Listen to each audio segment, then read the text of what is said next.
चलिए, hello everyone. First of all आज होली है तो आप सबको होली की हार्दिक शुभकामनाएं।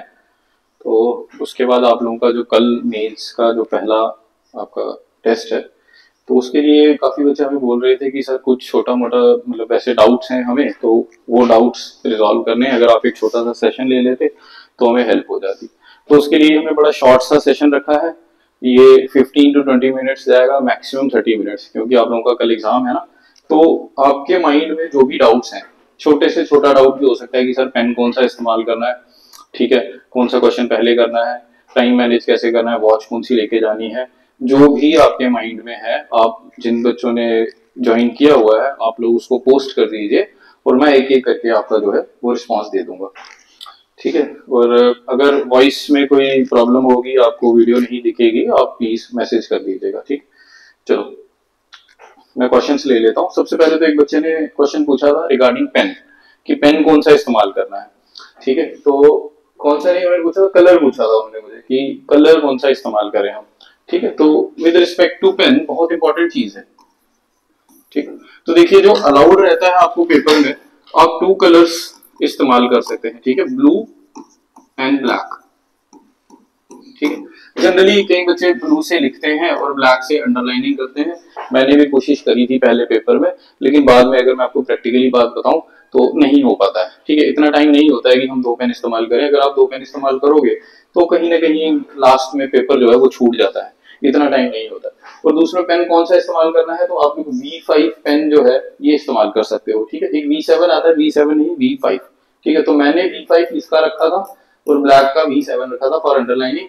पहले स्ट्रेटेजी बनाई थी लेकिन 1-2 पेपर में ही हो सकी, इतने ढंग से हो नहीं पाई थी ब्लैक वाली, तो ब्लू से ही सारा कंटिन्यू किया था और ब्लू से ही फिर मैंने अंडरलाइनिंग भी कर ली थी, ठीक है।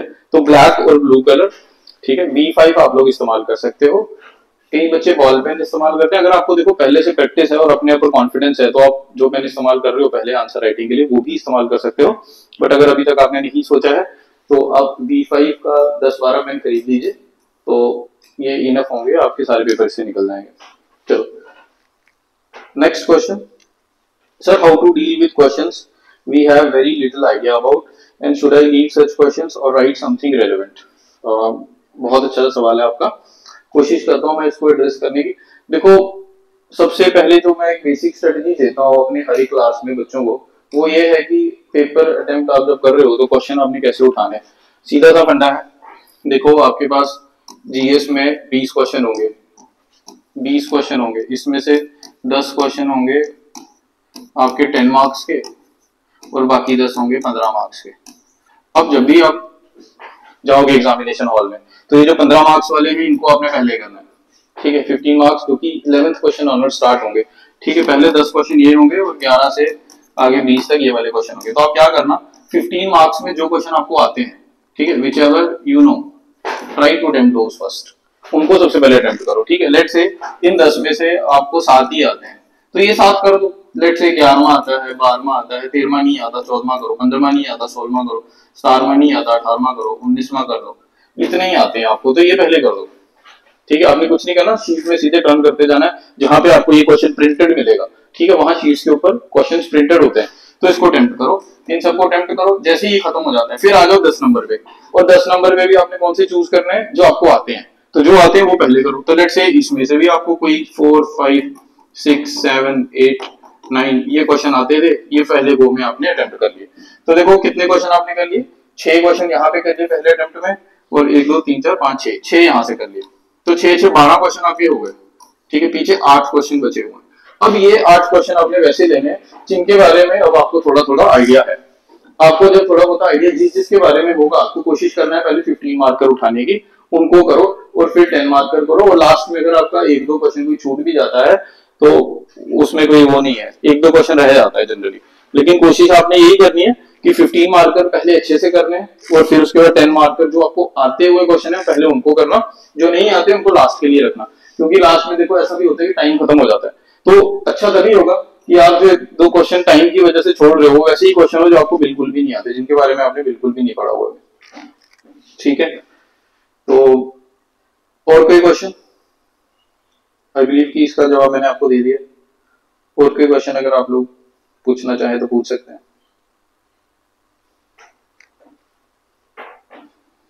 आप कोई भी क्वेश्चन पूछ सकते हो ऑफ एनी नेचर। इसके अलावा मैं हमने बच्चों के लिए ना थोड़े नोट्स भी प्रोवाइड किए थे, तो मैं चाहता हूँ कि आप लोग भी उसको इस्तेमाल कर लो। ठीक है, तो जो बच्चे हमसे जुड़े थे, तो ये हमारा गूगल ड्राइव है। ठीक है, तो इस ड्राइव पे हमने ऐसे GS 1 2 3 4, तो यहाँ पे जो भी मेरे खुद के नोट्स थे या जो हमने बच्चों को रेफर किए थे वो यहाँ पड़े हुए हैं, तो आप उसको इस्तेमाल कर सकते हो। ठीक है, इसके अलावा ये दो PDF हमने पहले बनाए थे बच्चों के लिए, एक ऐसे के लिए था और एक एथिक्स के लिए था, तो आप इसको भी रेफर कर सकते हो। तो ये था आपका ऐसे वाला। ठीक है, तो एक बार एग्जाम में जाने से पहले इसको पढ़ लेना। ठीक है, इसमें लास्ट जो अभी आपके 4-5 साल के पेपर हैं ऐसे के, उसको हमने कैटर भी किया हुआ है। ठीक है, उनके एनेक्डोट्स वगैरह वगैरह थोड़े लिखे हुए हैं। ये देखो, ये 2021 का है, जो भी क्वेश्चंस ऐसे का टॉपिक है, सिलेबस कहाँ से आया था, अप्रोच कैसे करने हैं, कीवर्ड्स कौन से इस्तेमाल करने हैं, 2021 का, 22 का, मतलब जो भी लास्ट पेपर हुए यहीं तक हुए हैं, 21-22 का ही हुआ है। तो ये हमने एड्रेस किए हैं जितने भी ऐसे आए हुए हैं, तो इसको एक बार जरूर देख लेना, आप लोग नजर मार लेना एक बार। ठीक है, इसमें जो भी रिपीटेड थीम्स बार बार आते हैं पेपर में, उसको हमने कवर किया हुआ है। ऐसे ही सिमिलरली हमने एक एथिक्स का भी बनाया हुआ है, तो डिकोड एथिक्स करके ही हमने उसका नाम भी रखा हुआ था, डिकोडिंग एथिक्स समथिंग करके। ठीक है, तो एथिक्स वाला भी आप यहाँ से देख सकते हो। ठीक है, कि केस स्टडी वाला पोर्शन जो है इसको कैसे एड्रेस करना है। इंपॉर्टेंट टॉपिक्स जितने भी हैं एथिक्स के लिए, हमने लास्ट जितनी भी रिपीटेड थीम्स होती हैं, चाहे वो UPSC की हो चाहे वो KS की हो, तो उनको क्लब करके यहाँ पे एड्रेस किया हुआ है। तो आप इस डॉक्यूमेंट को अच्छे से फॉलो करना। इसमें हमने कौन सा एथिकल डिलेमा लगेगा, वैल्यूज आप कौन से सीखते हो, फिलोसफी कौन सी है आपको आंसर में लिखनी पड़ती है, और रियल लाइफ एग्जांपल जो है वो भी वहां पे कैटर किया हुआ। तो जितने भी लास्ट 5 ईयर्स के, चाहे वो JKS के हो चाहे UPSC के हो, उनको हमने यहाँ कैटर किया हुआ था। तो ये आपके ऑलरेडी प्रज्ञान IAS वाले टेलीग्राम चैनल पे अवेलेबल है, आपको कुछ नहीं करना, फाइल्स में जाके सर्च करना है। तो ये सारे क्वेश्चन हमने एड्रेस किया हुआ है। ठीक है, ये नॉर्मल थ्योरी वाला जो क्वेश्चन है उसके लिए है, तो सारे क्वेश्चंस हैं। ठीक है, और कहाँ से सिलेबस का कौन सा वाला पार्ट है, अप्रोच क्या लेनी है, एग्जाम्पल क्या लिखना है और एथिकल डिलेमा क्या लिखना है, ये हमने अच्छे से इसको कवर किया। तो ये आपका इंपॉर्टेंट टॉपिक्स यहाँ से निकाल देगा ये सारे का सारा। तो ये एथिक्स के लिए है, और सिमिलरली यहाँ जो बाकी है GS, मतलब ये ऐसे वाला है, तो ऐसे का जो भी कंटेंट आपको चाहिए होगा वो आपको यहाँ पे मिल जाएगा। ठीक है, तो इसमें मेरे खुद के ऐसे हैं, बाकी टॉपर्स के ऐसे हैं। ठीक है, कुछ आपको जो मटेरियल चाहिए वो भी है, जो important UPSC based test series होती हैं वो भी है, तो आपको यहाँ से एक थोड़ा सा ना एज मिल सकता है। ठीक है, तो इसमें आप एक बार इसको देख लेना। ये हमने हर एक GS के लिए बनाया हुआ है, जैसे ये ऐसे का है, ये आपका GS 1 का आ जाएगा, तो ये GS 1 का शॉर्ट नोट्स है, आपको यहीं से करना है। ठीक है, इसमें हमने गुड कॉपी भी डाली हुई है जिसमें आप इसको देख सकते हो, इसमें आंसर होगा। आंसर स्ट्रक्चरिंग में हमें कई बार डाउट होता है ना, तो आप वो आंसर स्ट्रक्चरिंग यहां से देख सकते हो। हाँ, देखो काफी बच्चों को ना आंसर का स्ट्रक्चर बनाना नहीं आ पाता, तो देखो ये इंट्रो है, क्वेश्चन यहाँ पे नहीं है, ये गुड कॉपी है, हम आपको बता रहे हैं। तो इंट्रो यहाँ आ गया, और बॉडी है, तो बॉडी से पहले देखो एक कीवर्ड आपको ऊपर लिखना है, इसका सब टाइटल जैसा लिखना है, और उसके बाद पार्ट्स में तोड़ना है। देखो फर्स्ट लिखा है, फिर अंडरलाइन किया आगे कीवर्ड और उसके बारे में समझाया, टू सेकेंड लिखा, कीवर्ड लिखा, अंडरलाइन किया, उसके बारे में समझाया, और देखो एग्जाम्पल भी दी है। वैसे ही हर जगह किया हुआ है शॉर्ट शॉर्ट में। और देखो बॉडी को फर्दर तोड़ दिया, फ्लो चार्ट इस्तेमाल किए हुए हैं, बहुत अच्छे हैं, लास्ट में कंक्लूजन भी किया हुआ है। तो जितने भी आंसर्स हैं आप देखो बहुत अच्छे से लिखा हुआ है। तो ये देखो जेट स्ट्रीम्स का क्वेश्चन था, इंट्रो लिखा, ठीक है, थोड़ा सा जेट स्ट्रीम के बारे में समझाया बॉडी से पहले, ये बॉडी स्टार्ट हो गई, इस तरीके से इन्होंने प्रेजेंट किया इस चीज को, पॉजिटिव इम्पैक्ट 1 करके आगे अंडरलाइन किया, बताया उसके बारे में, सेकेंड अंडरलाइन किया, उसके बारे में बताया, ऐसे 6 पॉइंट बताए, साथ में एग्जांपल्स भी लिखी हुई है, और लास्ट में उसको कंक्लूड कर दिया। तो ये गुड कॉपी है, आप इसको देख सकते हो अगर किसी बच्चे को डाउट है। ये हमारी जो टेस्ट सीरीज है उसका है। इसके अलावा काफी सारे वैल्यू एडिशन मटेरियल GS 1 का आपको यहाँ से मिल जाएगा, सिर्फ GS 1 का ही सारे मिल जाएंगे, ये GS 2 3 4 सारा ही है। ठीक है, इसको आप ओपन कर लोगे तो आपको ये सारा मिल जाएगा। ये वैसी चीजें हैं जो वैल्यू एडिशन के लिए लेटेस्ट अभी आपको लगेंगी, ठीक है, पुरानी नहीं। उसमें मेरे खुद के नोट्स भी हैं, ठीक है, ये मैंने खुद बनाए हुए थे अपने टाइम पे, और उसमें मैंने अभी वैल्यू एडिशन कर दी थी बच्चों के लिए।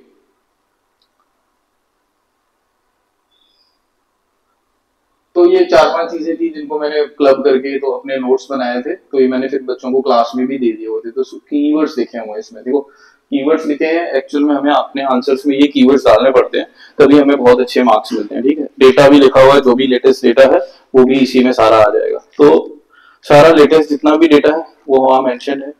ठीक है, ये सारी इंपॉर्टेंट थीम्स हैं, जो भी पेपर में आ रहा है पिछले 2-3 साल से, वो सारी इंपॉर्टेंट थीम्स इसमें कवर हो रही हैं। ठीक है, तो ये जैसे एक है, बाकी भी है इसी में। ये डिजास्टर मैनेजमेंट का है। डिजास्टर मैनेजमेंट में देखो 1-2 क्वेश्चन तो आना ही आना है। और जम्मू कश्मीर में क्या आता है डिजास्टर मैनेजमेंट में, जनरली लैंडस्लाइड आता है। ठीक है, जनरली क्या आ जाता है हमारे यहाँ, लैंडस्लाइड आ जाता है, फ्लड्स आ सकता है इससे ज्यादा। तो ये एक डॉक्यूमेंट था डिजास्टर मैनेजमेंट का, ये बड़ा शॉर्ट लिस्ट में दिया, और एक हैंड रिटन नोट्स भी यहीं पे होगा डिजास्टर मैनेजमेंट का। ठीक है, तो इसमें और भी बड़ी सारी चीजें हैं, मतलब मल्टीपल फाइल्स हैं मेरे, जो भी नोट्स बने हुए थे अपने, मैंने सारे डाल दिए। इसका लिंक मैं आपको शेयर कर दूंगा। ये डिजास्टर मैनेजमेंट के मेरे खुद के हैंड रिटन नोट्स हैं। ठीक है, तो इसमें जैसे स्टेजेस हैं, तो मैंने ऐसे निमोनिक बना लेता था मैं अपने टाइम पे। ठीक है, PERR, पी क्या आ गया, prevention, E early warning, R rescue, rehabilitation और रिलीफ। कौन कौन से एक्ट लगते हैं वो भी लिखा हुआ है यहाँ पे। ठीक है, कौन कौन से फ्रेमवर्क है, जैसे सेंडाई फ्रेमवर्क है, प्रोटोकॉल कौन सा है, हेगो प्रोटोकॉल है, कवर किया हुआ है सारा यहाँ पे। ठीक, तो ये ऑलरेडी अवेलेबल है, इसको आप लोग देख सकते हो। ठीक है, ये ऑलरेडी अवेलेबल है, ये आप इसको देख सकते हो। जैसे क्लाउड बर्स्ट हुआ था हमारे यहाँ। ठीक है, हमारे यहाँ अमरनाथ यात्रा चल रही थी, वहां पे क्लाउड बर्स्ट हुआ था, तो वो ग्लेशियल लेक आउटबर्स्ट भी हुआ था, ये भी न्यूज में था, ये भी आया था, और ये दोबारा यूपीएससी ने रिपीट भी किया था। ये जोन्स हैं, अर्थक्वेक प्रोन जोन्स हैं, ये आप लिख सकते हो। सुनामी वगैरह हमारे आता नहीं है। देखो डिजास्टर मैनेजमेंट में ये यूपीएससी पूछता है और जो जेकेपीएससी वाले पूछते हैं थोड़ा सा डिफरेंट है। हमारे यहाँ आपको यहाँ का लैंडस्केप देखना है। ठीक है, हमारे लिए सबसे इंपॉर्टेंट है लैंडस्लाइड। लैंडस्लाइड पेपर में आती है और रिपीट होती है हर साल। और ये टॉपिक ऐसे हैं जिसमें आपको ज्यादा दिमाग नहीं लगाना है, चुपचाप इसको जो 2-3 मेजर टॉपिक हैं उनके आंसर फ्रेम कर लेने। ठीक, तो सारा कुछ यहीं पे पड़ा होगा। सर ये पीडीएफ प्रोवाइड कर दो। ये पीडीएफ यार इसका लिंक दे दूंगा मैं आपको। ठीक है, ये हमारा प्रज्ञान का हम बाकी बच्चों को भी देते हैं, मैंने पहले भी शेयर किया हुआ था इस पे, तो अभी मैं इसका लिंक शेयर कर देता हूँ आपके साथ। इस मीटिंग के बाद मैं लिंक शेयर कर दूंगा। Sir from where to get this PDFs, I will share the link with you. ठीक है, ये गूगल है। ठीक है, इसका लिंक मैं आपके साथ शेयर कर देता हूँ। ये गूगल ड्राइव है, हमारा प्रज्ञान है ये इस क्लास का। तो sir philosophical essays are scoring, yes Zeenat. Personally मैं फील यही करता हूँ कि फिलोसफिकल ऐसे ज्यादा स्कोरिंग होते। क्यों? देखो बात ऐसी है कि सारे बच्चे ऐसे लिख रहे होते हैं और आपके पास चॉइस होती है। मोस्टली बच्चे क्या करते हैं, रट लेते हैं ऐसे भी, मल्टीपल ऐसे के बारे में डेटा वगैरह लेके, तो वो कोशिश यही करते हैं कि हम ज्यादा से ज्यादा डेटा डाल दें। बट अगर आप देखोगे कि चाहे यूपीएससी का सिलेबस है, जेकेएस का सिलेबस, तो वो बोलते हैं कि वो ना ऐसे में आपका एक लिटरेरी एस्पेक्ट चेक करने की कोशिश कर रहे हैं। तो वो आपकी राइटिंग पे भी फोकस करते हैं कि आप किस, मतलब आपका आइडियाज आप कितने फ्लुएंसी में वहां लिखते हो। फ्लो ऑफ आइडियाज पे ज्यादा फोकस किया जाता है। दूसरा, नई चीजें देखी जाएंगी, ये नहीं कि आपने कहीं से रट के सेम चीजें। मैं बड़े बच्चों के आंसर्स इवेल्युएट कर रहा था, तो बहुत से बार मुझे ऐसा लगा कि जैसे पहले कोई प्रीवियस टॉपर्स की कॉपीज होती हैं, तो वहीं से वो आइडिया लेके डायरेक्ट कॉपी कर लेते हैं। तो देखो उससे होगा क्या, जैसे अगर आप डायरेक्टली कर रहे हो तो हो सकता है कोई तीसरा भी कर रहा हो। और एज एन एग्जामिनर जब मैं देखूंगा कि आप 3 बच्चे सेम की एनेक्डोट्स और इंट्रो में लिख रहे हो, तो कहीं इंप्रेशन चला जाएगा कि मैं आपको मार्क्स कम दूंगा। फिलोसफिकल ऐसे में ये होता है कि फिलोसफिकल ऐसे में आप उसको रिलेट करके लिखते हो अपनी अंडरस्टैंडिंग से। हो सकता है ना कि आपका ऑप्शनल सब्जेक्ट कुछ और हो, आपको खुद को देखना है कि मेरी पॉजिटिव चीजें क्या है, मुझे क्या चीजें ज्यादा आती हैं, तो आप उस फिलोसफिकल ऐसे को अपने स्ट्रॉन्गर एरिया में ले जाओगे, अपनी स्ट्रेंथ वाली साइड लेके जाओगे और वहां से चीजें उसमें पुट ऑन करोगे और वो सारी चीजें यूनिक होंगी। दूसरा बच्चा उसको नहीं लिख पाएगा। लेकिन हाँ, इसके लिए थोड़ी प्रैक्टिस की जरूरत पड़ती है। अगर आपने पहले फिलोसफिकल ऐसे प्रैक्टिस किए हुए हैं तो लिखना। बहुत से बच्चे में ऐसे में ये देखता हूँ कि वो इंट्रो को इतना लंबा कर देते हैं, 2 पेज तक ले जाते हैं। नहीं, शुरू करो एनेक्डोट से, लेकिन कोशिश यही करो कि उसको शॉर्ट में रखो। ठीक है, वो आपको एनेक्डोट एक सेंट्रल आइडिया जैसा देना होता है एग्जामिनर को कि हाँ आपने जो सवाल पूछा था सर, मुझे ये समझ आ गया है और मैंने आपको ये एनेक्डोट दिया है, इसका मतलब ये है कि मैं भी समझ चुका हूं जो आपने मुझे पूछने की कोशिश की है। उसके बाद आप एनेक्डोट लिखने के बाद एक पैरा छोटा सा डाल सकते हो जिसमें आप बताओगे कि इस पूरे ऐसे में मैं क्या करने वाला हूँ, मतलब लिंक करने के लिए। और फर्दर फिर आप क्या कर सकते हो आगे, जैसे मैंने आपको पहले भी बताया था, हमने यूट्यूब पे भी वीडियो अपलोड किया था ऐसे वाला, कि आप फिर डिफरेंट डायमेंशंस में उसको ब्रेक कर सकते हो। जैसे स्पेक्ट्री करके हम लोग करते हैं, उसको स्पेक्ट्री करके करते हैं, है ना। सोशल एस्पेक्ट ओपन कर दो। अब सोशल के अंदर फार्मर्स हो गए, सोशल के अंदर चिल्ड्रंस हो गए, सोशल के अंदर आपके वुमेन्स हो गए, तो जैसे भी चाहो आपकी जो स्ट्रेंथ है वहां से ओपन करना। फिर पॉलिटिकल आ जाएगा, इन्वायरमेंटल आ जाएगा, ठीक है, कल्चर आ जाएगा, यहाँ पे आपका लॉ आ जाएगा, ये आपका आईआर आ जाएगा, ये आपका हिस्टोरिकल आ जाएगा। तो डिफरेंट डायमेंशंस पे आप अपने ऐसे को जो है वो ओपन कर दो। अच्छा, और क्या बता रहे हो?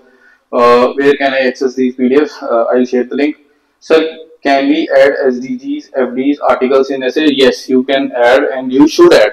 देखो, एक अप्रोच होती है ऐसे लिखने की वाया एसडीजीज, ठीक है।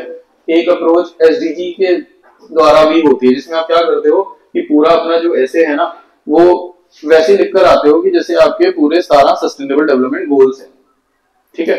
तो उसकी शुरुआत ही वैसे हो जाएगी। जैसे अभी मैंने आपको ऐसे के लिए बताया ना कि आप क्या करो, सबसे पहले इंट्रो लिखो, ठीक है। इंट्रो में आप डिफरेंट डिफरेंट चीजें लिख सकते हो। जो मैं लिखता था या जो मुझे अभी तक सबसे बेस्ट लगती है, एनेक्डोट्स। एनेक्डोट लिखना है। एनेक्डोट लिखने के बाद यहाँ पे एक लिंकिंग पैराग्राफ डालना है, जिसमें आप यही लिखोगे कि इन दिस, मैंने अपना खुद का एक ऐसे शेयर किया हुआ है, ठीक है, मैंने खुद का एक ऐसे लिखकर डाला हुआ है, आप उसको भी देख सकते हो। उसमें आपको एनेक्डोट दिखेगा, उसके बाद लिंकिंग पैराग्राफ दिखेगा, फिर आप शुरू कर दो अपने डायमेंशंस पे। तो जैसे डायमेंशन होगी स्पेक्ट्री, जो मैंने आपको बताया, तो सोशल, सोशल को फर्दर ओपन कर सकते हो। वुमेन्स हो गए, फार्मर्स हो गए, ठीक है, चिल्ड्रंस हो गए, एल्डरली हो गए, फिर आपके यहाँ पे जो ट्रांसजेंडर्स हो ये हो गए, तो ये सारे यहाँ पे आ जाएंगे। पॉलिटिकल में आप एस्पेक्ट ओपन कर सकते हो, इकोनॉमिक में आप एस्पेक्ट ओपन, इसमें इकोनॉमी लिख सकते हो, एनवायरनमेंट लिख सकते हो, यहाँ कल्चर लिख सकते हो, यहाँ लीगल लिख सकते हो, यहाँ आप क्या लिख सकते हो, इंटरनेशनल रिलेशन लिख सकते हो, यहाँ हिस्टोरिकल लिख सकते हो। एक तो ये आइडिया है। दूसरा, कई लोग एसडीजी के हिसाब से भी ऐसे लिखकर आते हैं, तो उसमें जैसे आपके 17 गोल है ना, तो हर गोल को आप कैप्चर करते चलो। जैसे पहला वाला कर लो, नो पॉवर्टी, उसके बारे में बताओ, फिर हंगर के बारे में बताओ, पॉवर्टी के बारे में बताओ, एजुकेशन के बारे में बताओ, एक एक करके उन सबको एड्रेस करते चलो। तो ऐसे ही आप कर सकते हो, बहुत अच्छा ऐसे बन जाता है एसडीजी का। लेकिन अगर पहले प्रैक्टिस की हो, एकदम एग्जाम में जाके अगर आप वहीं पे सोच के लिख रहे हो, फिर थोड़ी मुश्किल हो जाती है। एट अ टाइम सोच के लिखना थोड़ा मुश्किल हो जाता है। Sir, tell us approach of solving English compulsory paper, how much we are supposed to score in it? Very good question Imran. English compulsory paper जो है ना, इसको लाइटली ले लो, क्योंकि मुझे सबसे ज्यादा डर उसी में लग रहा था कि कहीं मेरा वो ना फेल हो जाए। जब मैं पेपर देके आया था पहले दिन, तो मुझे लग रहा था कि जो मेरा इंग्लिश का पेपर है कहीं ये फेल ना हो जाए, लेकिन ये फेल नहीं होता, ठीक है। क्यों नहीं होता? देखो, इसमें 3-4 चीजें होती हैं, और मैंने कभी इसकी प्रैक्टिस की नहीं थी पहले। फ्रैंकली स्पीकिंग, मैंने कभी प्रैक्टिस नहीं की थी। हाँ, जिस दिन पेपर देने जाना था उससे पहले टीवाई की, मतलब पिछले साल का पेपर देख लिया था कि आया क्या क्या हुआ। तो देखो, इसमें एक तो आपको ऐसे लिखना होता है, ठीक है, एक प्रीसी राइटिंग होती है, ठीक है, फिर इसके बाद ग्रामर होती है, और ग्रामर से आप बंदा पास हो जाता है। इसमें बड़ी सारी चीजें होती है, जैसे फिल इन द ब्लैंक्स होगी, एंटोनिम हो गए, सिनोनिम हो गए, फिर आपके जो फ्रेज होते हैं ये हो गए। तो इसमें देखो, कुछ चीजें तो इतनी इजी होती हैं कि बंदा आराम से करके आ जाता है। तो मेरा आपसे यही कहना है कि जब भी आप ये पेपर अटेम्प्ट करोगे तो सबसे पहले ग्रामर पे चले जाना। तो वन लाइनर होते हैं, ठीक है, वन लाइनर होंगे, कुछ चीजें बहुत स्कोरिंग होते हैं, हो सकता है कि ये आपके 5-5 नंबर के हों, 10-10 नंबर के हों, तो इसमें होता है कि वो नंबर कटेंगे नहीं आपके। और अदरवाइज मेरे साथ क्या हुआ था कि मैंने इसको लास्ट में किया, तो पहले मैं ये लिखता रह गया, तो जब मैं ये लिखते रह गया, लास्ट में टाइम कम बचा इनके लिए, तो फिर मैं इतना फोकस नहीं कर पाया। अटेम्प्ट तो करा था जल्दी जल्दी में, लेकिन वही है, कई बच्चे नहीं कर पाएंगे। तो सबसे पहले इसी को अटेम्प्ट करना, ग्रामर वाले पोर्शन को, जो सिंगल वन लाइनर आपको दिखेंगे, antonym, synonym, fill in the blanks, कुछ फ्रेजेस वगैरह होंगे, तो जनरली आपको आते ही होंगे। एक आधा हो सकता है जो आपको ना आता हो, लेकिन ऐसा भी है कि अगर पहले पढ़ लोगे, जब तक ये लिख रहे हो तब तक हो सकता है माइंड रिकॉल कर ले। प्रीसी राइटिंग जरूर देख लेना। प्रीसी राइटिंग क्या होती है कि बेसिकली आपको एक पैरा दिया जाएगा, आपको उस पैरे को अपने शब्दों में लिखना है, आपको उसको अपने शब्दों में लिखना है। लेकिन बच्चे गलती यहाँ क्या करते हैं, बच्चे वही सेम चीज कॉपी करके आ जाते हैं, तो नहीं, ठीक है, बच्चे वही चीज कॉपी करके आ जाते हैं, तो नहीं, वैसे नहीं करना होता है, ठीक है। प्रीसी राइटिंग में आपने उसको शॉर्ट करके लिखना होता है। तो कोई एक आधी यूट्यूब पे वीडियो देख लेना, अगर चाहो कोई एक यूट्यूब पे वीडियो देख लो इसकी प्रीसी राइटिंग की, कोई एक देख लो कि dos and don'ts, dos and don'ts, और एक ऐसे लिखना होता है। ऐसे आप अगर एक अच्छा ऐसे लिख कर आओगे, तो मतलब ऐसे वाले आप अटेम्प्ट कर रहे हैं, 2 होते हैं, एक होता है आई डोंट रिमेम्बर, ये लिख कर आओगे अच्छे से, मार्क्स देख लेना कितने मार्क्स का है, उसके अकॉर्डिंगली पेज देख लेना कि कितने पेज मिलेंगे। प्रीसी वाला आपको करना ही पड़ जाएगा, और ये सबसे इंपॉर्टेंट है, ये आपको पास करा देगा। एक और चीज जो मैं आपको अलर्ट करना चाहता हूँ पेपर देने से पहले, कि जेके पीएससी गड़बड़ करती है कई बार पेजेस में, जेके पीएससी कई बार पेज में गड़बड़ करती है। जैसे अगर आप यूपीएससी का पेपर दोगे, तो वहां हो सकता है ऐसे के लिए आपको 12 पेज मिले हो, एक ऐसे के लिए, ठीक है, 12 पेज मतलब दोनों साइड, यहाँ हो सकता है 10 ही मिले। तो इससे गड़बड़ क्या होती है, जैसे मैं पहले ऐसे लिख रहा था तो मैं मान के चल रहा था कि 12 पेज है, तो लास्ट में कंक्लूजन के लिए मैंने एक पेज रखा हुआ था, लेकिन बड़ी एंड में पहुंच के मैंने देखा कि एक पेज तो है ही नहीं, तो वो गड़बड़ आपके साथ हो सकती है। तो ध्यान रहे, यहाँ पे चेक कर लेना पहले कि 10 पेज है कि 12 पेज है। ऑप्शनल में भी हुआ था, जैसे ऑप्शनल में क्या होता है कि जो 20 नंबर का होता है, ऑप्शनल में भी ये लोग करते हैं कि जैसे 20 नंबर का कोई सवाल है 20 मार्क्स का, तो आइडियली तो इसके लिए कितने पेज मिलने चाहिए, 4 पेज मिलने चाहिए, क्योंकि एक पेज इसमें कितने नंबर का है, 5 नंबर का। बट इन्होंने क्या किया था कि 20 में ना 3 पेज ही दे दिए थे, 20 मार्क्स में 3 पेजेस दिए थे। तो थोड़ा सा आपको ये चीज ध्यान रखनी पड़ेगी, हमें नहीं पता वो क्यों देते हैं और फिर मार्किंग किस रिस्पेक्ट में करते हैं, लेकिन आप कहीं गड़बड़ ना कर जाओ। गड़बड़ इंसान क्या करता है, सोच के चलता है कि मैंने 4 पेज लिखने हैं, और फिर उसको कंक्लूड करना, एक अच्छा एंड देना बहुत जरूरी होता है। तो कई बार ऐसा होता है कि आप 3 पेज लिख देते हो, चौथा ये समझ के करते हो कि आगे एक और पेज है, लेकिन पेज बचा ही नहीं होता, वहां से नेक्स्ट क्वेश्चन स्टार्ट हो जाता है। ये ध्यान रखना, चाहे आप ऐसे लिखो चाहे जो मर्जी लिखो, ध्यान रखना ये जीपीएससी करती है गड़बड़ कभी कभी। Sir I am more comfortable with quotes in intro. Sir quote ठीक है या एनेक्डोट, दोनों ही अच्छे होते हैं, आप कोट भी लिख सकते हो एनेक्डोट भी लिख सकते हो, बट लेट्स से वो ऐसे ही कोट बेस्ड है, लेट अस से कि वो ऐसे ही कोट बेस्ड है, आपको आया ही कोट है, तो आपने फिर उसमें कोट को कोट से कैसे लिखोगे, ठीक है। अगर आया ही कोट है तो कोट को कोट से कैसे लिखोगे, खास करके फिलोसफिकल वाले में वो ऐसे ही करता है, ठीक है। तो एनेक्डोट्स थोड़ा ठीक रहता है। Nishu sir what type of essay to choose, philosophical और general, is there anything like philosophical essay are prone to less scoring. मेरी चॉइस यही होती थी कि मैं फिलोसफिकल ही चूज करूं, और मैंने फिलोसफिकल ही चूज किए थे दोनों, ठीक है। जनरल वाला भी आप कर सकते हो, जनरल वाला मैंने ये इसलिए चूज नहीं किया क्योंकि देखो होता ये है कि जनरल वाले में रिपीटेड थीम्स ही आती है, ठीक है, रिपीटेड थीम्स ही आती हैं जनरली, जैसे वुमेन आ गया, क्लाइमेट चेंज आ गया, ठीक है, इकोनॉमी बेस्ड आ गया, साइंस एंड टेक बेस्ड एक आ गया, कभी मीडिया पे आ जाता है, कभी स्पोर्ट्स पे आ जाता है। तो इस तरीके की जो भी चीजें हैं, तो जैसे हो सकता है कि साथ सेकुलरिज्म पे आ जाए कैसे, ठीक है। अब इसे होता क्या है कि बच्चों ने ना बहुत ज्यादा मटेरियल इकट्ठा कर लिया होता है, तो आपको बाकियों से थोड़ा डिफरेंट स्टैंड करना है। याद रखना, बहुत से बच्चों को ये लगता है कि 4 ऐसे आया है तो मुझे कौन सा आता है, मुझे इनमें से जो आता है मैं वो कराता हूँ, नहीं। आपको अगर सिलेक्शन लेना है, देखो 75 पोस्ट बहुत कम पोस्ट है, आपको सिलेक्शन लेना है, आपको उन सबसे हटके सोचना पड़ेगा। आपको ये भी देखना है कि मैं कोई ऐसी चीज लिखूं जो यूनिक हो, तो वो जो चीज आपने चूज करनी है ना वहीं से निकल कर आ जाएगी। और फिलोसफिकल से क्या हो जाता है, आपको एक एज मिल जाता है। कैसा एज मिलता है कि अगर आपको समझ आ गया कि ये पूछना क्या चाह रहा है, तो फिर आप क्या कर सकते हो, आप अपनी खुद की स्ट्रेंथ के हिसाब से आंसर लिख सकते हो। जैसे लेट से मैंने जब लिखा था तो मुझे एंथ्रोपोलॉजी सब्जेक्ट था, तो ट्राइबल से रिलेटेड बड़ी सारी केस स्टडीज पता थी, तो मैं जब उसको लिख रहा था मैं ट्राइबल्स में घुमाया जा रहा था उसको। मतलब उससे क्या होता है कि आप अपनी स्ट्रेंथ के अकॉर्डिंगली पूरा ऐसे लिख सकते हो, और जब आप अपनी स्ट्रेंथ के अकॉर्डिंगली पूरा ऐसे लिख रहे हो तो देखो हर किसी की अलग अलग स्ट्रेंथ होती है, तो फिर वो ऐसे यूनिक हो जाता है। जैसा मैंने ऐसे लिखा वो किसी और का ऐसे कभी हो ही नहीं सकता। उसमें मैंने दोहे भी लिखे, कबीर के दोहे भी लिखे, उसमें मैंने क्या क्या लिखा, उसमें मैंने रियल लाइफ एग्जांपल्स भी लिखी, मैंने पहले कॉर्पोरेट में वर्क किया था, मैंने उसको भी रिलेट किया, तो यूनिक होना चाहिए, ठीक है। ओके गाइस, तो अगर आप में से किसी का कोई सवाल है तो आप लोग पूछ सकते हैं, अदरवाइज हम लोग एंड कर देंगे इसको, क्योंकि मैं नहीं चाहता आज ज्यादा टाइम लेना बच्चों का। कुछ भी आपके माइंड में है पूछ लो, कुछ भी आपके माइंड में है उसको पूछ लो।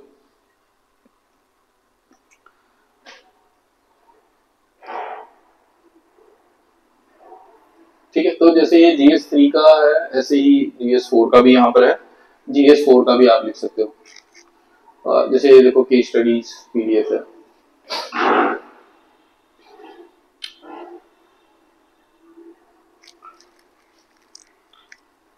सर कबीर के दोहे हिंदी में लिखे और इंग्लिश में ही लिखने होते हैं आपको, ठीक है। देखो जो चीज आप हिंदी से ट्रांसलेट कर रहे हो ना इंग्लिश में, जैसे हम लिखते हैं वासुदेव कुटुंबकम, मतलब संस्कृत के कोट लिख रहे होते हैं, या फिर हम लोग क्या लिख रहे होते हैं, हम कबीर के दोहे लिख रहे होते हैं, तो आपको वैसे ही लिखना है कि जैसे मैंने लिखा था उसमें हमारा कुछ था, तो मैंने उसमें लिखा था काल करे सो आज कर, काल करे सो आज कर, ठीक है। तो ऐसे आपने इसको कोट्स में लिख देना, तो पूरा डिफाइन करने के बाद ना कोट्स खत्म कर देने हैं, लेकिन फिर नीचे ना आपने 1-2 लाइन में इसको एक्सप्लेन करना है इंग्लिश में, आपने 1-2 लाइन में इसको एक्सप्लेन करना है इंग्लिश में, ठीक है। Sir will be get question paper before 4 to 5 minutes. क्यों मिलेगा भाई आपको 4 to 5 मिनट्स पहले? कैसी बातें करते हो? तो टाइम शुरू होगा तभी देंगे ना आपको। सर ऐसे में सब हेडिंग्स बना सकते हैं क्या, या फिर कंटिन्यूस पैराग्राफ ही लिखने हैं? विशाल वेरी गुड क्वेश्चन। ऐसे में आपको सब हेडिंग बनाने पड़ेंगे, ऐसे में आपको सब हेडिंग बनाने पड़ेंगे तभी अच्छे मार्क्स मिलते हैं। ठीक है, सब हेडिंग से बहुत अच्छे मार्क्स मिल जाते हैं। मैं देखता हूँ अगर मेरा से यहाँ पड़ा हुआ है तो मैं आपको दिखा देता हूँ।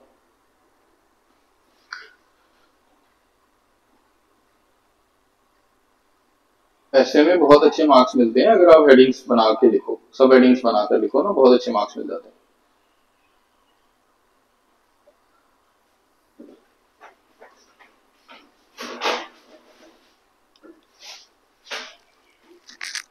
ये कोविड वाला ऐसे था जो मैंने लिखा था। ठीक है, तो ये पहले एनेक्डोट है। ठीक है, यहाँ पे खत्म हो जाता है एनेक्डोट। ये लिंकिंग पैराग्राफ है। ठीक है, इसमें मैंने क्या लिखा, in this essay we will try to understand the causes of global outbreak of Covid pandemic, thereafter we will analyze the social development impacts of Covid in the country, and finally, देखो 3 में break किया, मैं बता रहा हूँ क्या करूंगा, उसके बाद क्या करूंगा, और फाइनली क्या करूंगा, we will try to find a solution to bring the development. ठीक है, फिर देखो ये कैसे सब हेडिंग बनाई। तो जैसे ये सब हेडिंग बनाई, आप लोग भी ऐसे ही सब हेडिंग बना सकते हो। ठीक है, तो सब हेडिंग बनाना अच्छा रहता है, आपको बनानी चाहिए सब हेडिंग। और भी मैं आपको दिखा दूं, जैसे ये शुभम है, यूपीएससी रैंक 1। ठीक है, तो इनका ऐसे भी आप देख सकते हो। ये हमारा जो प्रज्ञान ड्राइव है, गूगल ड्राइव है, इसमें ये सारे पीडीएफ पड़े हुए हैं। यहाँ से देख सकते हो, ये कुछ हेल्थ सिस्टम वाला है। ठीक है, तो देखो इन्होंने यहाँ तक लिखा हुआ है, तो यहाँ से नेक्स्ट पैरा स्टार्ट कर दिया। देखो छोटे छोटे पैरे लिखे हो, तो एक पेज पे 3 पैरा लिखते हैं, एक पैरा, दूसरा पैरा, तीसरा पैरा। ठीक है, ये एक पैरा, ये दूसरा पैरा, और ये तीसरा पैरा। ठीक है, फिर एक पैरा, दूसरा पैरा, तीसरा पैरा। तो तोड़ तोड़ के लिखना है, अंडरलाइन करके लिखना है। सब हेडिंग्स जरूर लिखनी है। इनकी इतनी सब हेडिंग्स मुझे लिखनी नहीं है, लेकिन सब हेडिंग्स लिखनी चाहिए। ठीक है, ये तो इनका प्रैक्टिस पेपर है ना, जो इन्होंने विजन में लिखा हुआ है, बाद में इन्होंने भी इसको ठीक कर लिया होगा। ठीक है, लिखनी चाहिए। सब headings are very good to write. Sir handwriting matter in getting scores. देखो मुझे ऐसा लगता है कि एग्जामिनर और आपके बीच में एक इंटरफेस है, आपका पेपर। ठीक है, एग्जामिनर और आपके बीच में देयर इज एन इंटरफेस। ठीक है, there is an interface which is your paper. तो आप अपना इंटरफेस अच्छा बनाओ ना, और आप उससे इंटरेक्ट कैसे करोगे? By your sheet. तो शीट आपकी राइटिंग से ज्यादा मैटर करती है प्रेजेंटेशन। पर्सनली मेरी राइटिंग बड़ी अच्छी नहीं है, बहुत अच्छी नहीं है। ठीक है, लेकिन उसको प्रेजेंट बहुत अच्छे से करता हूं मैं। जहां मुझे लगे कि मैं जहां कर्सिव लिखता हूं तो मेरी राइटिंग इतनी अच्छी नहीं लिखती, लेकिन फिर मैं उसको, जहां मुझे लगता है कि यहाँ पे तो मुझे एग्जामिनर को समझाना ही समझाना है, तो मैं उसको ऐसे तोड़ के लिख देता हूँ, या मैं उसको पूरा बोल्ड करके लिख देता हूँ। तो एग्जामिनर को ये चीज जो है ये समझ आ जाती है। ठीक है, आप ब्रेक करो, छोटे छोटे बॉक्सेस में ब्रेक डाउन करो। बॉक्सेस मतलब फ्लो चार्ट ज्यादा इस्तेमाल करो। अगर आपकी राइटिंग अच्छी नहीं है, फ्लो चार्ट्स करो। ठीक है, प्रेजेंटेबल अच्छे से करो। ये पैरा पैरा यहाँ पर खत्म हुआ, दूसरा यहाँ से स्टार्ट करो, तीसरा यहाँ से स्टार्ट करो। इंडेंटेशन बहुत ध्यान रखो कि आप इंडेंट कैसे करते हो। तो किसी भी टॉपर की शीट उठा के देख लो, मेरे आंसर देख लो, उसमें से आपको ये चीजें क्लियर हो जाएंगी। Presentation is must. ये मैं इसलिए बोलता हूँ क्योंकि देखो एक बार क्या हुआ था, 2016 या उससे पहले की बात है, कि जो बच्चे पेपर लिखकर आए थे ना, ये स्कैन होके बाहर गए थे, तो उन्होंने स्कैन किए और पेपर भेज दिए चेक करने के लिए। तो कई दफा क्या हुआ, बच्चों के पेपर स्कैन अच्छे से नहीं हो पाए, उन्होंने बाद में बड़ी आरटीआई वाटीआई लगाई, लेकिन कुछ नहीं हुआ। दूसरा, आपको माइंड में ये रखना है कि अगर आपका पेपर स्कैन होके जाता है तो हो सकता है कि जो आपका एग्जामिनर है वो भी आपके पेपर्स को कंप्यूटर स्क्रीन पे ही चेक कर रहा है। हम मान के चले अगर कि जो ये आपके जो एग्जामिनर्स हैं they are in their late 40s और 50s, तो उस एज में पहुंचने तक मतलब कि आईज जो है वो भी थोड़ी सी मतलब कम काम करती है, और पूरा दिन स्क्रीन पे हम भी नहीं देख पाते, तो वो पूरा दिन स्क्रीन पे देख के पेपर कैसे चेक कर सकते हैं। तो पहली चीज होती है कि उनको देख के आपका पेपर अच्छा लगना चाहिए और समझ आ जानी चाहिए चीजें। ऐसा ना हो कि उनको आपके आंसर समझने के लिए एक एक शब्द पढ़ना पड़े। तो आपको प्रेजेंटेबल बनाना है। जैसे मैंने आपको एक गुड आंसर कॉपी दिखाई ना, तो वैसे अपना आंसर बनाना है कि अगर कोई आपके आंसर की शक्ल देखे तो उसको वाव इफेक्ट आए। तो आंसर की शक्ल देख के अच्छा लगना चाहिए। वो नेक्स्ट स्टेप है कि वो अंदर जाके पढ़े उसमें लिखा गया है। अगर आपने लिखा बहुत अच्छा है, लेकिन स्टार्ट की मतलब पेज यहाँ से स्टार्ट हो रहा है, यहां से आप लिखना शुरू कर रहे हैं, वो लिखते जा रहे हो, लिखते जाते हो, लिखते जा रहे हो, यहाँ भर दिया आपने, तो वो कौन इतना पेन ले रहा है आपका पेपर चेक करने का? वो आपको ऑटोमेटिकली -1 करा देगा एक तरीके से। और आपको -1 नहीं, आपको हर आंसर में +1 चाहिए। हर आंसर में +1 होगा ना तो 20 नंबर एक्स्ट्रा मिलेंगे एक पेपर में। तो सोच लो सारे पेपरों में मिला के कितने मार्क्स मिलेंगे। ठीक है, और किसी का कोई अगर सवाल है तो पूछे, अदरवाइज हम एंड करेंगे। In case anyone wants to ask anything, he can ask, otherwise we'll end. ठीक, आप इसको अच्छे से करो। ठीक है, ये अच्छा है। इसमें एक आपको डॉक्यूमेंट यहाँ पे मिल जाएगा जिसमें फैक्ट्स हैं। ठीक है, जो फैक्ट शीट होती है, लेटेस्ट जितना भी डेटा होता है वो सारा है, तो आप इसको रेफर कर लो। ठीक है, इसमें सारा डेटा आपको मिलेगा लेटेस्ट वाला। अब 100 जगह से इकट्ठे करने की जरूरत है, अगर कोई प्रोवाइड कर रहा है तो ये यूपीएससी के लिए इन्होंने प्रोवाइड किया था, तो ये अच्छा है। जैसे देखो ट्राइब्स इन इंडिया, तो डेटा दे देता है कि एनसीईआरटी ने कितना रिपोर्ट किया है। ठीक है, एसडीजी गोल्स बताता है कि ट्राइबल से रिलेटेड गोल नंबर 10 है to reduce the inequality. Constitution provision बता देता है कि कौन कौन सा आर्टिकल है। लीगल प्रोविजन बता देगा, एसडीजी गोल्स बता देगा, कमिटी कौन कौन सी बनी वो बता देगा। डेटा ये ट्राइबल याद रखना, क्वेश्चन आएगा, क्योंकि हमारी स्टेट में जो भी रिजर्वेशन पॉलिसी बनी है ना, तो उसमें चेंज हुआ ना, तो ध्यान रखना इंपॉर्टेंट है।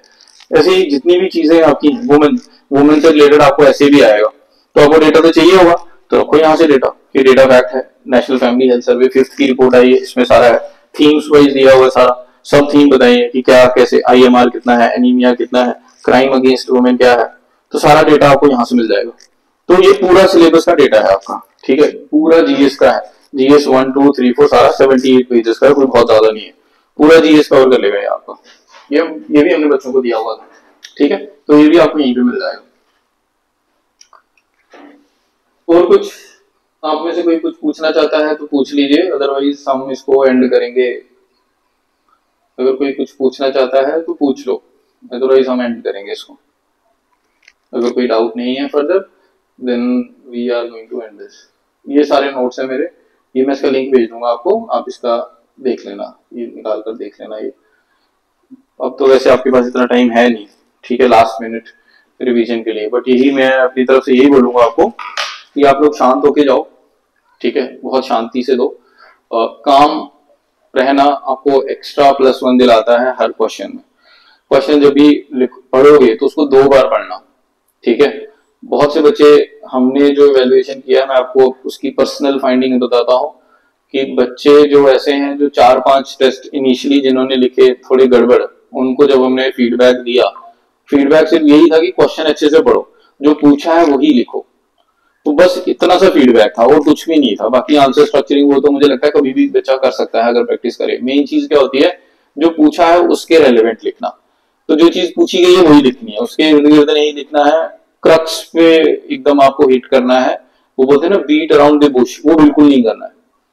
तो बच्चों को पहले 3-4 पेपर ऐसे लगे ठीक करते, इंप्रूव करते, लेकिन लास्ट में जब उन्होंने वो बात हमारी पकड़ ली तो बहुत अच्छे से उसको किया है उन्होंने, और आई बिलीव कि वो लोग इसमें एक्सेल भी करेंगे। तो मैं आप लोगों से भी यही दरख्वास्त करूंगा, कल काम होके क्वेश्चन पढ़ना, पहले 2 बार पढ़ना, पेन हाथ में रखना, अंडरलाइन करते जाना कीवर्ड की पूछा क्या है, जो पूछा है उसको लिखने पे जोर रखना, जो मुझे आता है वो लिखूं उस पर जोर मत रखना। आपको लग सकता है कि मैंने इस बुक से आईबीसी पूरा पढ़ा हुआ है, वहां आईबीसी का थोड़ी सी चीज पूछी हुई है। उन्होंने पूछा है कि आईबीसी का इकोनॉमिक एस्पेक्ट या कंटेम्परेरी साइट्स जो है उनसे हमें क्या फायदा है इंडिया को, मतलब इस वक्त। तो जो चीज पूछी है, अगर उसने लिखा है आईबीसी का जो मतलब अभी कंटेम्परेरी पीरियड पे जो साइट्स हैं उसे इंडिया कैसे गेन कर सकता है, तो आपने वहीं पे आना है, कंटेम्परेरी टाइम पीरियड में आना है। वो ये नहीं कि पूरी आईबीसी की हिस्ट्री बताते जाओ उसमें कि मैंने जो आईबीसी पढ़ा मैं सारा लिखूं, ये बहुत मैटर करता है। देखो एग्जामिनर आपका ये पावर चेक कर रहा है कि आप रिसोर्स को कैसे मैनेज कर सकते हो। ये पेपर कुछ नहीं है, सिर्फ रिसोर्स मैनेजमेंट का पेपर है, और आपके लिए यहाँ एग्जाम में 2 ही चीजें रिसोर्स है, एक आपका टाइम और दूसरा जो आपको पेपर दिया है जो शीट है। ठीक है, आप उस शीट को कैसे इस्तेमाल करते हो।